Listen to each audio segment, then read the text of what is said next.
chilling how issues dominating the US presidential election are the very same issues that are going to dominate our own federal election whenever that might be held in 2025. You start with cost of living. That's number one, and includes interest rates for people paying off mortgages, supermarket inflation with fresh food prices through the roof. Number two is immigration, largely illegal immigration in the US, while here it's the level of migrants being let into our country. We need a debate on that. Number three is energy. Now, in the US, Donald Trump wants to wind back the rush to renewables. Here, it's much the same, with the added argument around nuclear being in the mix. And finally, and I think this is the big sleeping issue, housing, and the housing crisis, as we call it. Now, in the US, they have a housing crisis caused by too many people and not enough houses. Sound familiar? At home, I believe this will be a very big issue come next March or May, whenever Albanese calls the election.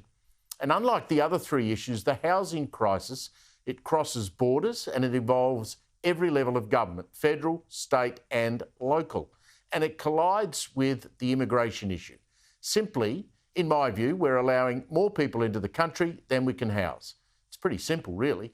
Prime Minister Albanese, well, he promised to cut the levels of migration, but he's not done it. I believe he's running with his state premiers a Ponzi scheme to prop up the economic outlook of our country. Now, this is going to come back to bite federal and state Labor governments.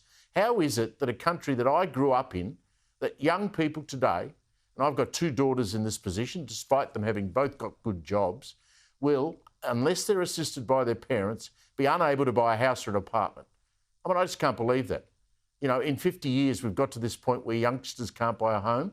Now, it doesn't help that their jobs, my daughter's jobs, are in Sydney, but as a younger bloke, I moved from a cheaper place to buy property, Adelaide, to Melbourne, but still managed eventually in my late 20s to buy a house. Prices seemed high, but they weren't really. And if you could scrape together a deposit, the repayments, at least on my salary at the time, were pretty easy to pay.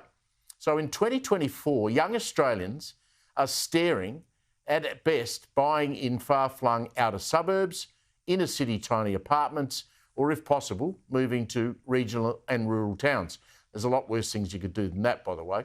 And guess what? Despite all the promises and all the so-called money being pledged in housing policy and the ludicrous numbers of houses to be built that are being promised by the government, the crisis just keeps getting worse.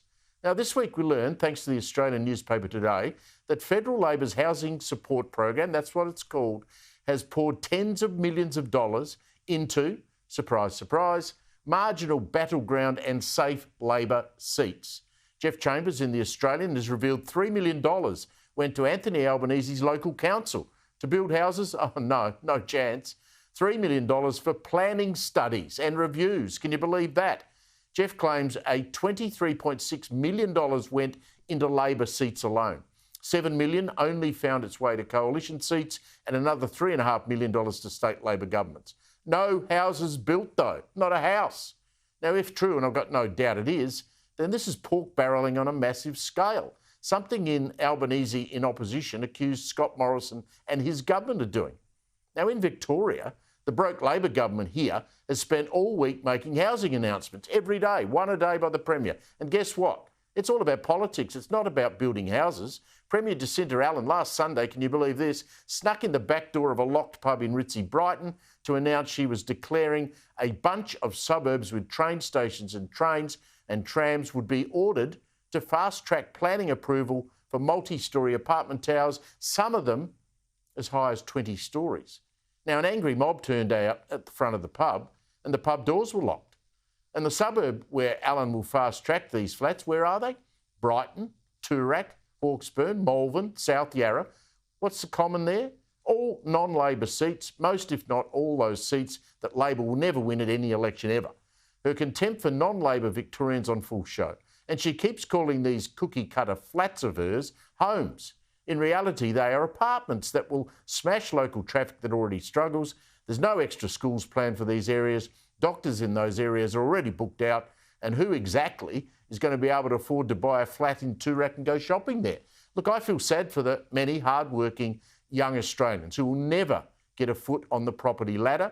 And trust me, this is going to be a massive issue come election time. And the party that has a real, not imagined housing policy To fix it, we'll win in a landslide.